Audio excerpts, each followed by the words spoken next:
The snow had begun to fall quietly the night before, blanketing the small New England town of Essex Falls in a pristine coat of white.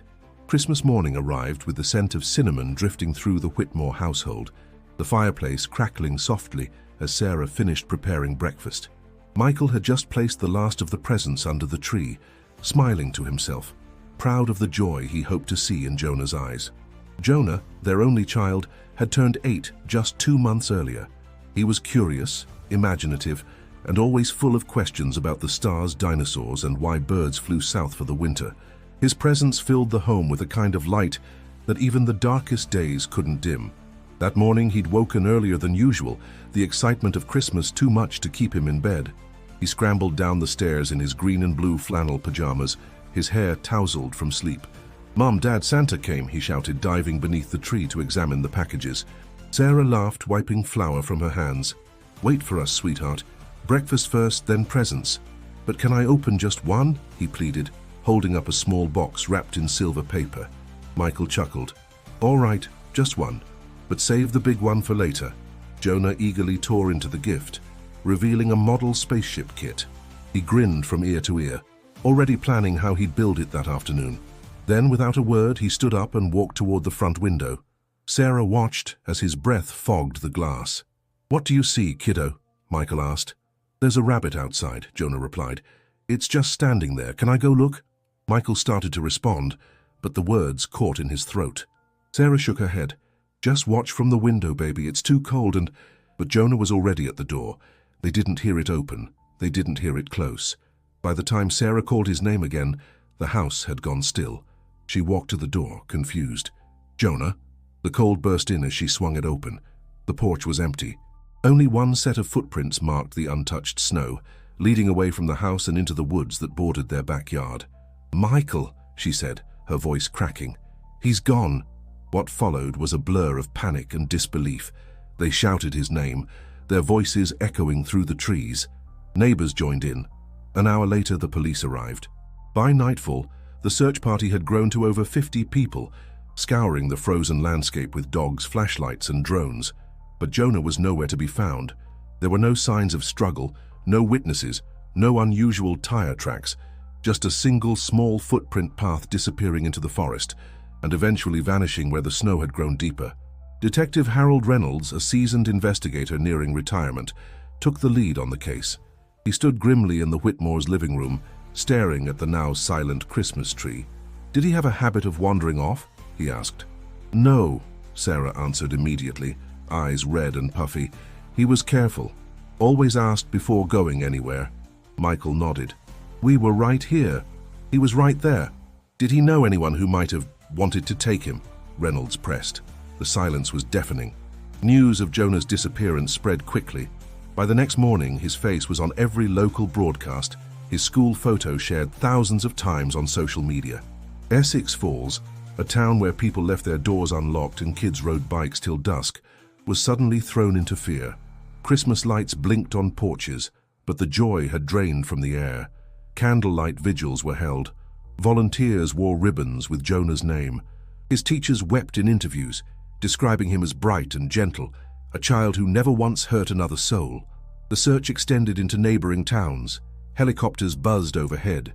Divers combed through frozen ponds. Every lead dried up. Every trail went cold. The Whitmores' once warm home turned quiet. Jonah's gifts remained unopened beneath the tree, the model spaceship still in its box. Days passed, then weeks. The snow melted, but no new clues emerged. Rumors began to swirl. Some blamed strangers. Others whispered about the parents. A few insisted Jonah had been taken by someone he knew. Michael grew quiet, withdrawn. Sarah, unwilling to leave the house, spent her days staring at the woods. Then came the hardest moment, the day the police scaled back the search. Reynolds delivered the news in person. "We'll still investigate, Mrs. Whitmore," he said gently, "but resources are limited. We can't keep the search active without leads." Sarah didn't respond. She just walked upstairs and closed Jonah's door behind her. Essex Falls had never known tragedy on this scale. After Jonah vanished, the town transformed. Every telephone pole bore his face, each one laminated against the snow and rain, each poster begging for help. The streets, once bright with holiday cheer, had gone quiet. Decorations sagged under winter's weight. Laughter disappeared from porches and parks. Children were no longer allowed outside alone. People double-checked their locks. An invisible curtain of dread had descended. Within the first week, the community rallied with impressive force. Hundreds gathered nightly with candles in hand, lining Main Street and whispering prayers. Church bells rang at 6 p.m., marking the exact time Jonah was last seen. His classmates left handwritten letters and drawings outside the Whitmore home, some addressed to Santa, others directly to Jonah. One child wrote, "If you're cold, I hope you have a blanket. We miss you." The support, while genuine, could not ease Sarah's agony. Michael tried to be the strong one, but every evening he found himself staring at the forest beyond their backyard, hoping to see a figure walking back home. He spent hours online researching child abduction cases, learning about survival timelines, stranger danger statistics, and wilderness endurance. None of it helped. It only fed his growing despair. Then came the media. Local reporters were first, asking the usual questions. How are you holding up? Do you believe Jonah is still alive? Was your son known to wander off? But it didn't stop there. National news anchors soon appeared, their vans parked along the street, satellite dishes pointed skyward. They filmed segments from the driveway, captured footage of volunteers, and replayed interviews with family members over and over. One interview with Sarah stood out. Tearfully, she said into the microphone, "If someone has him, please let him go. He's just a boy. He still sleeps with his stuffed bear. He gets scared of thunderstorms. Please." Her voice broke, and the nation watched as a mother's soul cracked on live television. As days turned into weeks, sympathy turned to speculation. Online forums buzzed with theories. Some pointed fingers at neighbors. Others resurrected old local legends of a recluse who'd lived in the woods decades earlier. A few darker corners of the internet even suggested Sarah or Michael had something to hide. The rumors reached Essex Falls. At the grocery store, strangers stared longer. Conversations fell silent when Sarah walked past. One neighbor, Mrs. Langley, even asked to her face, "You're sure you didn't see anything strange that morning?" Michael almost hit the man who said it was probably an inside job. Instead, he walked away, shaking, ashamed of how close he came to violence. The police did their best to keep the community informed. Detective Reynolds held weekly updates, always brief, always grim.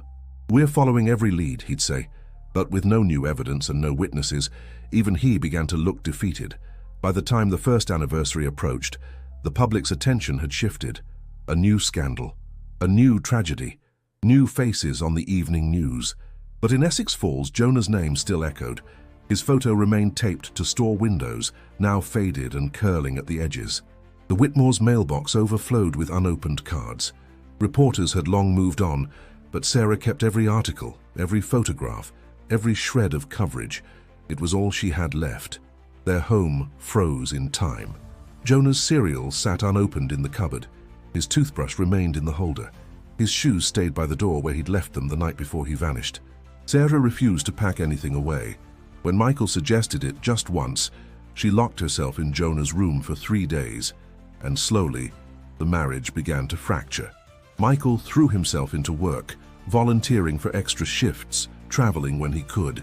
He said it helped him cope, helped him stay sane, but Sarah saw it as abandonment. They stopped eating together. Conversations dwindled to reminders about bills and groceries. The shared grief became isolating, not bonding. Despite everything, Sarah refused to let go. Each year on Jonah's birthday, she baked a cake and placed 8, then 9, then 10 candles on top. She never lit them. She just sat and stared, imagining what his voice would sound like at 12, then 13, then 14. Her son was frozen in her mind at age 8, wearing flannel pajamas, smiling with a spaceship kit in hand. In private moments, she whispered to herself that he was still alive, somewhere, somehow. Then, one bitter December morning, she stood by the tree line behind their house, watching snow fall over the spot where the footprints had ended all those years ago. She closed her eyes and said aloud, "I'm not finished." Because no matter what the town believed, no matter what Michael or the police or the world said, Sarah Whitmore wasn't done searching. 13 winters passed. The once vibrant streets of Essex Falls bore little resemblance to the place Jonah Whitmore had known. Time had painted over the sorrow with layers of normalcy, but some wounds never faded. For Sarah, the calendar changed, the seasons cycled, but the ache remained fixed. Forever, 8 years old, forever gone. She lived alone now, in the same two-story house at the edge of the woods. The curtains were rarely opened, the furniture rarely moved. Jonah's room remained untouched, sealed like a mausoleum. Dust gathered where laughter used to live. Michael had left 5 years earlier. He didn't slam doors or shout. One day he simply packed a duffel bag, stood at the threshold, and said, "I can't do this anymore." She didn't stop him. She didn't have the strength. His grief had been loud, hers was quiet, dense, consuming. In his absence, silence became her closest companion. She didn't remarry. She didn't date. She didn't dream of new beginnings. Her world had stopped on a snowy December morning, and no amount of time could wind the clock forward. The town had changed too. New families had moved into old houses. The children who had once left notes for Jonah were grown now, some with kids of their own. Few remembered the search parties, the candlelight vigils, the sleepless nights. The posters were long gone. The forest behind her home had grown thicker, wilder, but Sarah remembered everything. She still walked to the edge of the woods every December 25th at dawn, standing in the cold where his footprints once vanished. She didn't speak. She didn't cry. She simply waited, like he might come walking out of the trees, older now, but still her boy. Then, in the early hours of a December morning, as the town dozed beneath a new snowfall, Sarah awoke from a dream that made her sit straight up in bed. In it, Jonah had been older, maybe in his 20s. He stood at the base of the stairs, wearing a grey hoodie and jeans, his hair longer, his voice deeper. He said, "I'm coming, Mum. I'm close." And then he was gone, swallowed by darkness. The dream shook her, not because of what she saw, but because it felt different, real, vivid. She couldn't let it go. That afternoon, she made herself tea and sat by the window, staring out at the snowy yard. That's when she noticed something strange. Her mailbox was ajar. She bundled herself in a coat and stepped into the cold. The wind bit at her cheeks as she crossed the yard. The mailbox creaked open easily. Inside, among a few catalogues and bills, was a plain white postcard with no return address. She flipped it over. In looping handwriting, it read, "He's closer than you think." There was no signature. She stared at the message for minutes, frozen by the weight of the words. The postmark was smudged, but the ink looked fresh. Her heart pounded. Could it be a cruel prank, a scam, or... She didn't call anyone, not the police, not Michael, not the few friends who still checked in. She took the card inside, placed it on the kitchen table, and just stared. For the first time in years, something inside her stirred. A question, soft but insistent. What if I've missed something? That evening, unable to sleep, she wandered the house. She paused in front of Jonah's bedroom door but didn't go inside. Instead, she turned toward the upstairs hallway closet, one she rarely opened. It had always been the overflow spot for seasonal clothes, extra linens, holiday decorations long forgotten. She opened it slowly.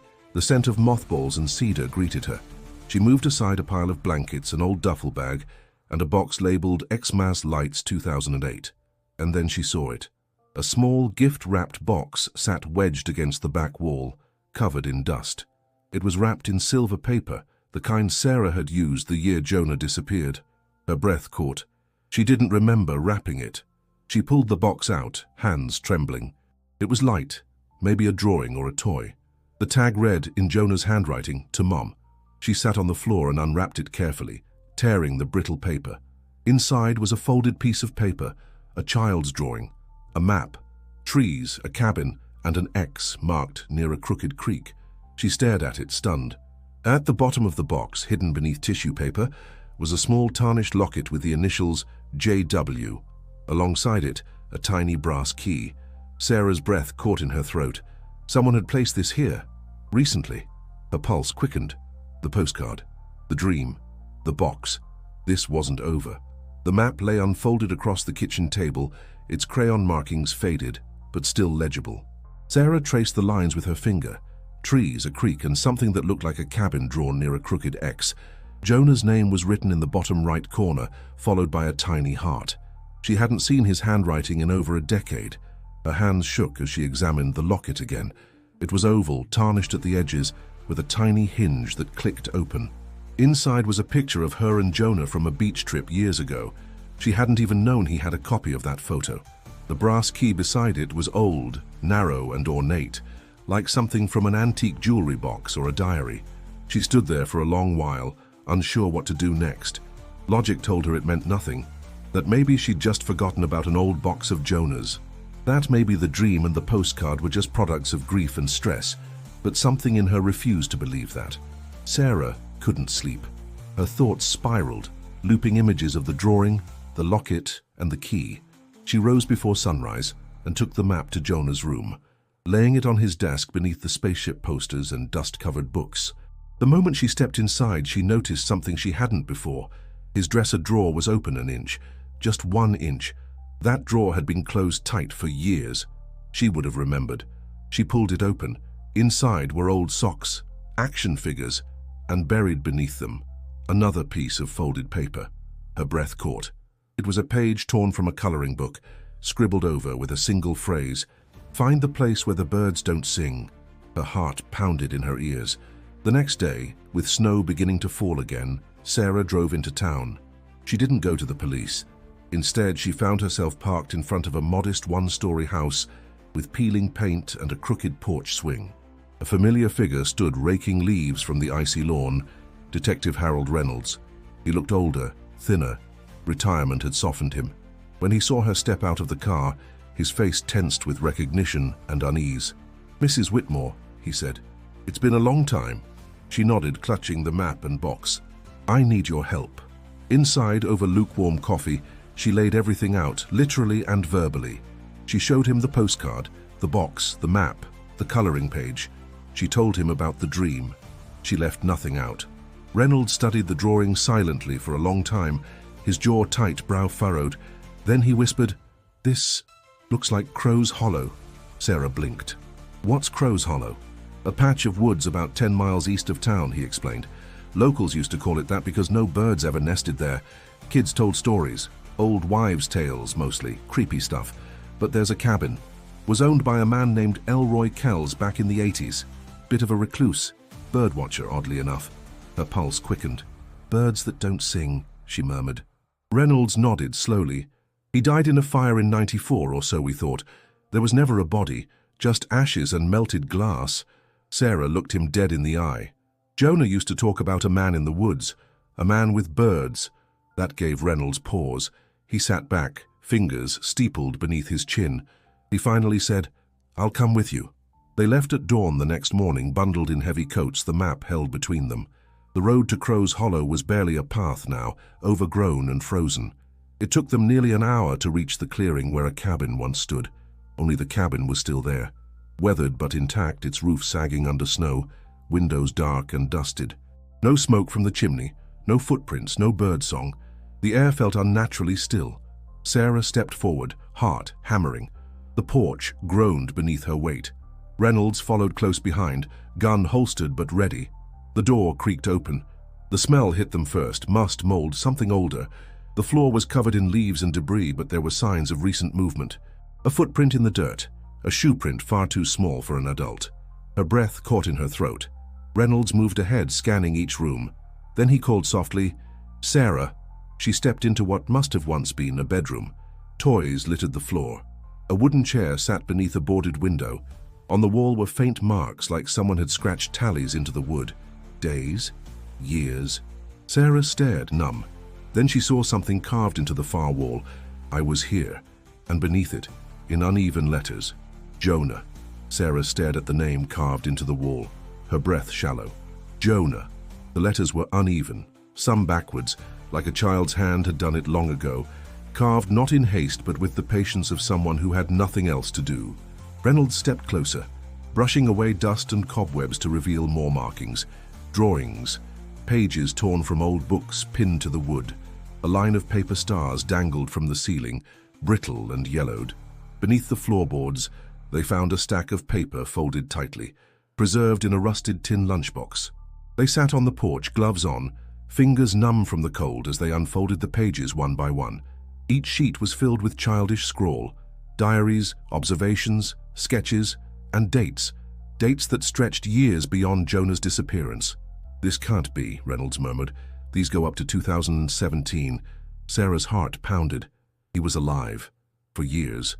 Right here, they read in silence, pages detailing long days spent indoors, memories of his parents, imaginary adventures, and the presence of someone Jonah called only Mr. Kells. The entries varied, some hopeful, others soaked in dread. "Mr. Kells says I can't leave today. It's too cold and my legs are weak. He brought soup. I don't like when he watches me eat. I asked about Mom. He said she stopped looking, that I was forgotten. I don't believe him. I can't. There's a bird that visits the window every morning. I named it Lucky. When Lucky doesn't come, bad things happen." Reynolds scanned the pages. This man, he conditioned him, isolated him, controlled him. Sarah's eyes stung. Her hands trembled as she reached for the last page in the bundle. The ink was darker, fresher than the rest, the handwriting shakier, more mature.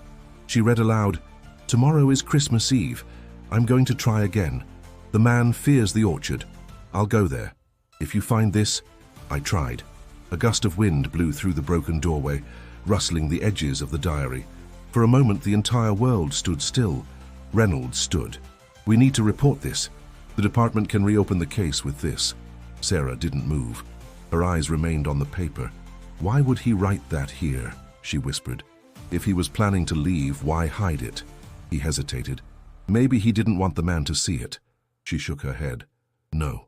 He wanted someone to find it. He left it for us. He wanted us to follow." Reynolds looked down at her, unsure. "Follow to where?" She turned to him, her voice low and certain. "The orchard." They returned to town by dusk, their pockets full of proof. Reynolds brought the documents to the local precinct. Though he no longer wore a badge, his word still held weight. Within hours, the case was officially reopened, and a new task force assembled to investigate the possibility Jonah Whitmore had been alive far longer than anyone had imagined. But Sarah didn't wait. That night, she sat at her dining table, map spread once more beneath a reading lamp. She traced the area east of Crow's Hollow, eyes searching for what might have once been called the orchard. Her mind raced. Jonah had written it intentionally. If the man feared it, there had to be a reason. She remembered then, a memory buried by years of grief. The Whitmore family had once owned a parcel of land across town, an old apple orchard inherited from Michael's grandparents. They hadn't visited since Jonah was 4. It had been sold and long forgotten, but maybe, just maybe. The next morning she called Reynolds. "I think I know where he went." He didn't question her. By noon they stood at the overgrown entrance of the old orchard. Brambles twisted through rusted fencing, the trees long dead or dormant. Snow blanketed the ground, covering whatever secrets lay beneath. They moved slowly, eyes scanning for anything unnatural. After nearly an hour, Reynolds stopped short and pointed. "There," he said. A patch of ground cleared of snow, freshly disturbed, and near the roots of the largest tree, a piece of plywood half covered in dirt. Sarah knelt beside it, brushing it clean. A handle. She looked at Reynolds. He nodded. Together they lifted the hatch. Darkness yawned below. A short wooden ladder descended into what appeared to be a crude shelter. The smell was faint but recent. Sweat, old food, something warm. Sarah's breath caught. She descended slowly, her boots touching a dirt floor. There was a bedroll, a flashlight, water bottles, and a stack of canned goods dated within the last few months. Books lined one wall, books she recognized from Jonah's childhood collection. And on the far side of the shelter, scratched into the wood, a message. "Mom, I'm trying to get back. Don't stop looking." The wind howled through the trees as Sarah and Reynolds stood above the open hatch. The orchard behind them whispered in the cold skeletal branches, creaking like old bones. They had seen enough to know. Jonah had been here. Recently. Alive. The shelter beneath the tree wasn't large, but it was meticulously arranged.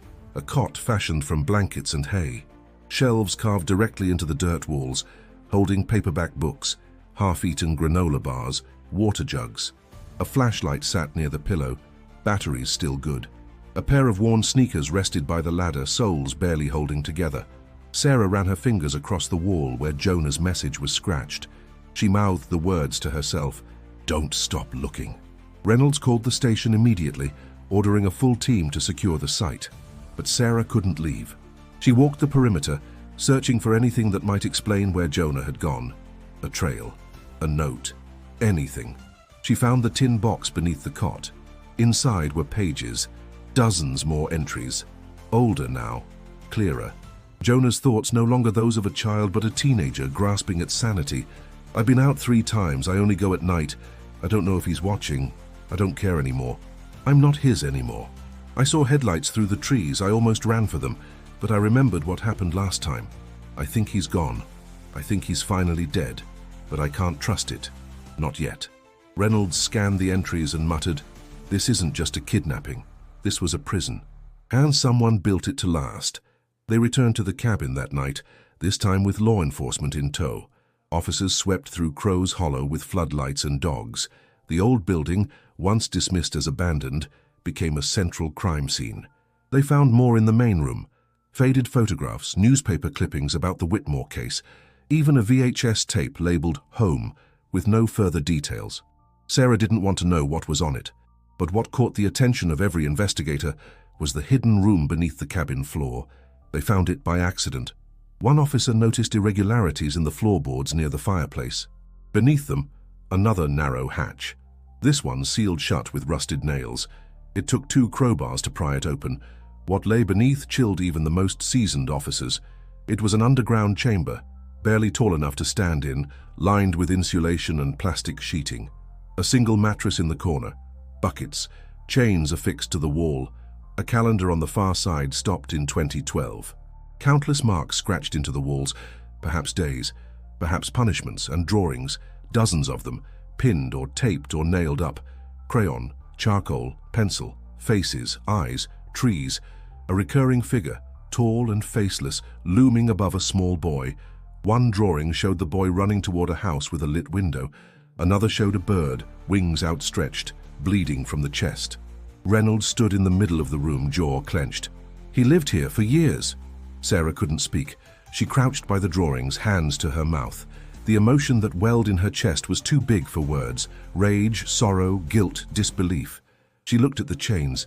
He was right under our feet. While we searched, he was here. Crime scene investigators documented everything. Soil samples, hair strands, fabric, fingerprints. Reynolds asked Sarah to step outside. She walked into the forest alone, stood beneath the trees, and wept for the years lost. That night, back at her home, Sarah sat in Jonah's room with the diary clutched to her chest. She read the final entries over and over. He had planned to leave. He had prepared. And then he had vanished again. Reynolds called at dawn. "There's something else." He met her at the station with a photo taken from the cabin's wall. It showed a boy, dirty, thin, but unmistakably Jonah, standing beside a man whose face had been burned out of the photograph. Deliberately. Acid had eaten through the photo. But behind them was the orchard tree, the one with the shelter. Sarah stared at it. "That's recent." "That's not from 13 years ago." He nodded. "Which means someone brought him back here. Maybe he escaped and returned. Maybe he was taken again." She felt the weight of it settle on her shoulders. He was so close. All this time. Reynolds looked grim. And whoever did this may still be out there.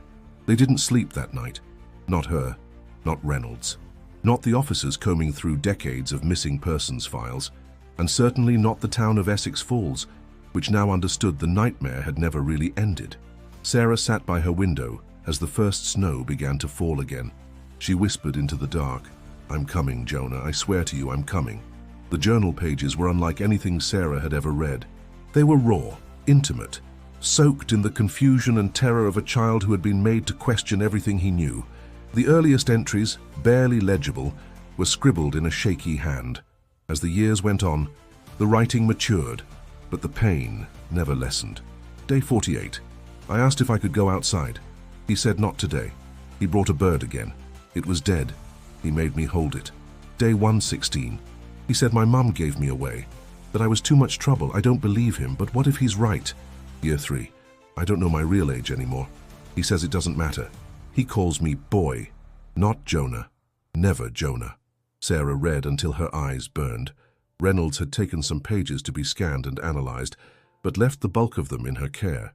It was a lifeline to the son she never stopped loving, and a glimpse into a life she never imagined he'd endured. One entry stood out above the rest. I waited until he was asleep. I made it out into the woods, but I couldn't find the way. I think I walked in circles. When I came back, he was waiting. He didn't yell, he just sat there, staring. Then he took away the books. He said next time I try, he'll take my voice. She couldn't read any further that night. The next day, a team of forensic psychologists and investigators began constructing a timeline based on Jonah's journal. He had lived underground in the cabin for at least 7 years. At some point, probably between age 15 and 16, he escaped. But where he went and why no one saw him remained a mystery. Another entry revealed a moment of defiance. I told him my name out loud. I screamed it. I am Jonah Whitmore. He didn't say anything. Just left me alone for 2 days. No food, I don't care. I won't forget who I am again. Sarah clung to those words, proof that he had fought to remember, to survive. Then came the final page, the one that stopped everyone in their tracks. I don't think he's here anymore. I haven't heard him in days. I've been gathering what I can. I'll go soon. He's scared of the orchard. I remember the tree. If I make it there, I'll leave a sign. I'll try to find her if she's still looking. It was dated December 24, 2017. Reynolds spread the documents across the table in the precinct's briefing room. We need to know what happened after this. This entry was almost 8 years ago. One of the younger officers leaned in. What if he's still out there, still trying to get back? It wasn't an impossible thought. The shelter in the orchard had shown clear signs of recent use. The canned food and books were no more than 6 months old, but there were no fingerprints that matched Jonah's in the databases. Not from the journals, not from the shelter, not even from the old cabin. It was as if he had vanished again, this time deliberately. That possibility disturbed Sarah most of all. If he's hiding, she said to Reynolds that evening, why would he? He knows we're looking. Reynolds hesitated. What if he doesn't trust us after what he's been through, after all those lies? Maybe he's not sure what's real. Sarah stared into her tea. Or maybe he's trying to protect us. That thought sat heavy between them. Later that night, Sarah returned to the orchard alone. She knew every inch of it now, every path, every tree, every shadow. She stood beneath the largest tree and whispered, Jonah, if you're still here, I believe you. I never stopped. Wind rustled the branches above her, but nothing more. The next morning, a ranger working the forest perimeter reported something strange, an old weathered scarf tied to a branch, faded green and blue. Sarah recognized it immediately. It was the scarf Jonah had worn the morning he disappeared. Tied beside it, a small strip of paper wrapped in plastic. Sarah's hands shook as she unfolded it. Not safe yet. Watching. I'm okay. Please don't stop. She dropped to her knees. Reynolds was there within the hour. He's nearby, he said. He's watching, maybe waiting. They expanded the search grid. Trails, shelters, campgrounds, abandoned cabins. Officers canvassed bus stops and train stations in a 100-mile radius. Missing persons reports were re-examined. Psych wards, foster programs, shelters, but nothing matched. He had become a ghost. But the journal entries, the scarf, the shelter, all pointed to one truth. Jonah was alive, and he was trying to come home. The orchard, once forgotten and choked by wild growth, had become the heart of the investigation. Police marked trees with orange tape, combed the ground inch by inch, and scanned the area with drones and dogs. But the deeper they looked, the more elusive Jonah became, his presence a whisper in the woods, his trail dissolving just as it seemed clear. Yet Sarah felt it, in her bones, in her breath. He had been there. He might still be close. She returned each morning, refusing to stay away. She sat beneath the old tree with the hidden shelter, sometimes for hours, hoping for a sign. And one day, she found it. A rock, oddly smooth, placed deliberately atop the shelter hatch. It wasn't there the night before. She lifted it and discovered a note folded beneath, sealed in a plastic sandwich bag. You're close, I can't come yet, not safe, keep believing. She pressed it to her chest, tears welling. He was alive. He was watching, and he knew she hadn't given up. Reynolds ordered a broader sweep of the surrounding land, expanding the radius another 5 miles. They found remnants of a trail, trampled grass, a broken branch, faint signs of a human passage. It led deeper into a thicket that had once been part of the Whitmore property line, long since overgrown. There, beneath a crumbling stone wall, they discovered a second shelter. This one smaller, older, less concealed. The entrance was hidden beneath a false pile of fallen branches.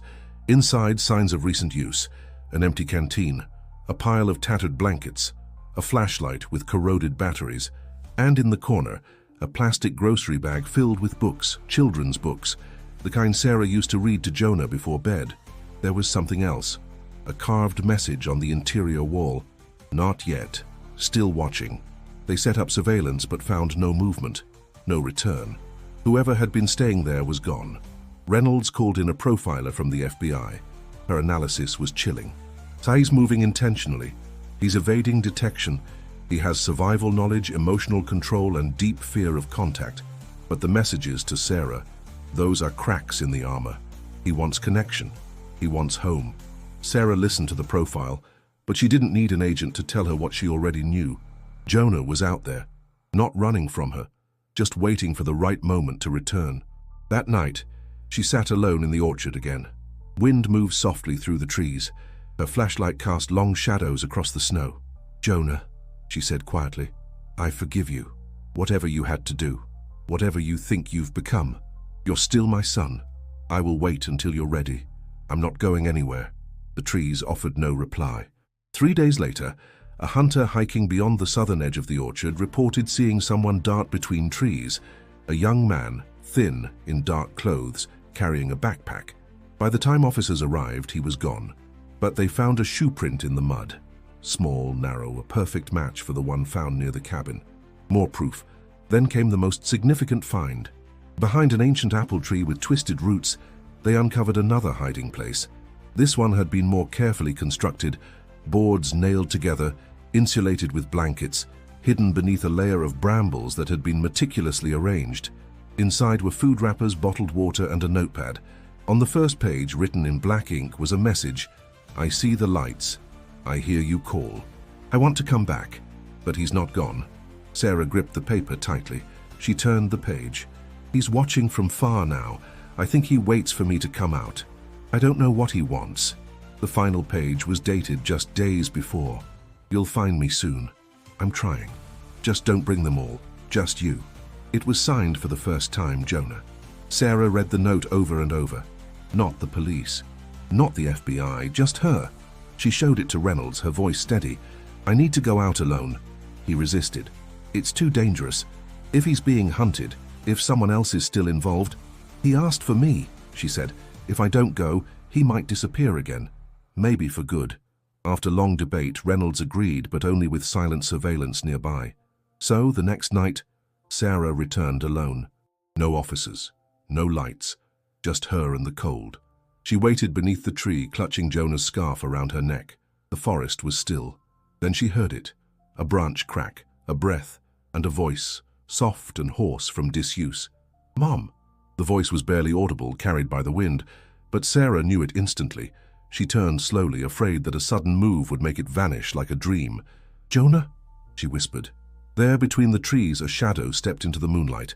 A young man, gaunt and pale, face partially obscured by overgrown hair and a hooded sweatshirt. His eyes flickered with uncertainty, like a wild animal unsure whether to flee or stay. "It's me," he said, his voice raw. Sarah took one step forward, hands open, tears already falling. "I never stopped looking." He stood frozen for a moment, then his shoulders broke, trembling as he fell into her arms. The weight of 13 years collapsed between them in silence. She held him like she might never let go, burying her face into his shoulder, breathing in the scent of earth and pine and something achingly familiar. They didn't speak right away. The moment didn't need words. When they finally did, it was slow, halting. "I saw you," he murmured. "By the tree every time I was so close. Why didn't you come back?" His eyes fell. "I didn't know who to trust. I thought maybe he was still out there, watching, waiting."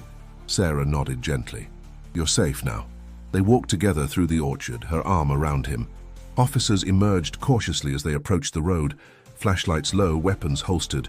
Reynolds stepped forward but didn't rush. He saw the boy, saw the mother, and simply said, "Welcome home." Jonah flinched at the sight of uniforms but didn't pull away from his mother. Sarah held his hand and whispered, "It's okay, he's with us." At the precinct, he was given warm clothes, food, and space.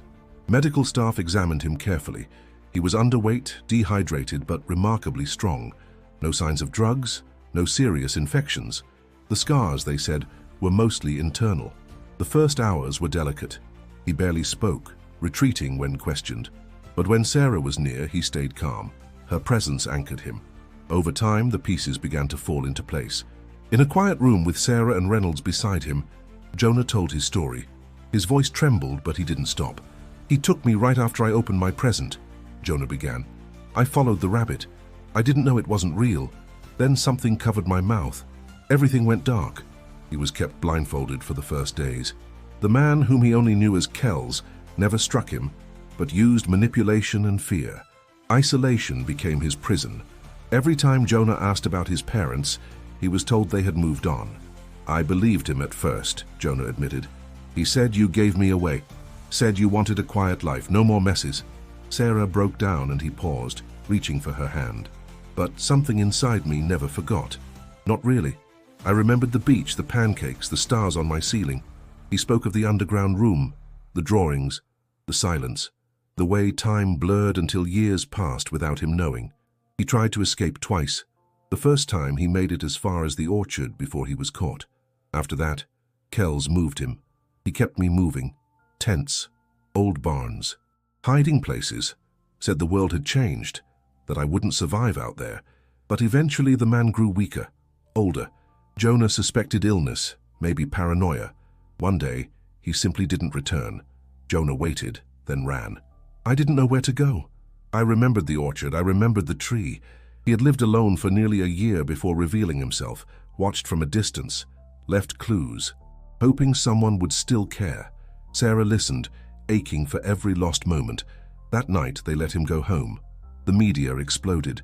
Boy missing for 13 years, found alive. His story flooded every network, every headline.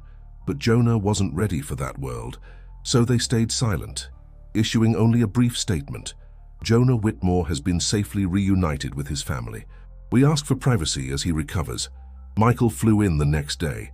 He and Sarah stood side by side as Jonah approached, hesitant. Then Michael dropped to his knees and said, "I'm sorry. I should have stayed. I never stopped loving you." Jonah hugged him and for the first time smiled. As the days passed, he began to heal. Slowly, deliberately. There were nightmares, flashbacks, moments of panic. But there were also pancakes again. Movies, quiet mornings with coffee and the sound of birds outside a real window. He spoke more. He laughed once. Sarah sat on the porch every evening, watching him sketch in a new journal. One afternoon, he turned to her and said, "I want to help kids like me, the ones still lost." She nodded. "We will." Because now, after so many years, the impossible had happened. Jonah was home. Winter melted into spring. Snow gave way to soft green shoots, and with it came the quiet hum of healing. The Whitmore house, once silent for so many years, now echoed with life again. Jonah's presence, though changed by time and pain, was unmistakably real. He took slow steps toward recovery, physically, emotionally, and psychologically. Each one was a victory. Therapists were brought in, specialists in trauma, survivors, long-term captivity. They helped him untangle the years, make sense of the manipulation, confront the memories buried deep beneath layers of fear. It was painful, exhausting, but Jonah never backed away. "Talking makes it real," he once told Sarah, "and real is better than forgotten." Sarah renovated the house with him. They repainted his room, not to erase the past, but to start fresh. The spaceship posters came down, replaced with his own artwork. He painted a forest, not as it was during his captivity, but how he remembered it in dreams, lit by stars, safe, quiet. Meanwhile, the search for Elroy Kells intensified. Though legally presumed dead since the fire in 1994, evidence from the cabin and underground chamber proved he had faked his death and lived in secret. DNA on a toothbrush matched old military records. Fingerprints on a canned food label confirmed it further. He had changed identities multiple times, using stolen documents, moving often. And he was still out there. But now the world was looking for him. Interpol issued a warrant. Old surveillance photos surfaced. Leads trickled in from other states, other countries, some false, some promising. But Jonah no longer lived in fear. He knew people were fighting for him now. He wasn't alone. When asked if he'd testify should Kells be caught, Jonah didn't hesitate. Yes, for the others, for anyone still missing, and for the boy I was. The town of Essex Falls transformed in the months that followed. A place once marked by tragedy now brimmed with unity. A new sign was posted at the town entrance, Essex Falls. the place that brought Jonah home. Schools invited Jonah to speak, though he only agreed to visit one quietly. He sat in the back of a classroom, watched the children laugh, and later told his mum, "It feels like a different world." They didn't push him to do more than he was ready for. His pace, his rules. That Christmas, Sarah decorated the house again for the first time in over a decade. Jonah helped. They hung lights on the porch, they baked cookies, even burned a batch. And on Christmas morning, he opened one gift, a new journal bound in leather, blank pages waiting. He smiled and said, "I'm going to write everything, so I never forget again." Michael visited more often. He and Sarah talked about the years between, how pain had pulled them apart, how hope might build something new. They didn't rush anything. But for the first time in years, there was laughter between them. Then came Jonah's idea. "I want to give back," he told them, "for the kids who haven't made it home." He and Sarah launched the Still Searching Foundation, a non-profit dedicated to helping locate long-term missing children and supporting families in crisis. They funded it with help from donations pouring in from around the world, inspired by Jonah's story. Jonah worked behind the scenes, helping with letters, designing materials, organizing care kits for families. He didn't want fame. He wanted purpose. "We didn't get a happy ending," he said. "We earned one." Every year on the anniversary of his return, they hosted a vigil, not of mourning but of hope. Candles lined the town square. Names of the missing were read aloud. Families held each other, and Jonah stood quietly at the back, holding a candle, whispering their names like prayers. The final piece came unexpectedly. In early autumn, a tip led to the arrest of Elroy Kells in a small town in northern Maine. He was living under the alias Arthur Delman, working as a groundskeeper at a private retreat. When apprehended, he didn't resist. His arrest made headlines globally. Jonah didn't attend the arraignment. "I already escaped him," he said. "That's enough." But his statement to the court was read aloud by Sarah. "He thought he owned my silence. He thought fear was forever. But I'm free now, and I choose to speak." The crowd rose in silence. Back in Essex Falls, life continued, slower, steadier. Jonah tended to the small garden behind the house. He painted, he wrote. Some days were still hard, but most days he smiled.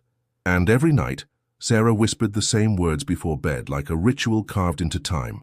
"You came home." If Jonah's story moved you, please consider subscribing to our channel. We share stories that matter, of survival, hope, and the human spirit. And don't forget to click on the next video on your screen to keep watching more real-life journeys you'll never forget.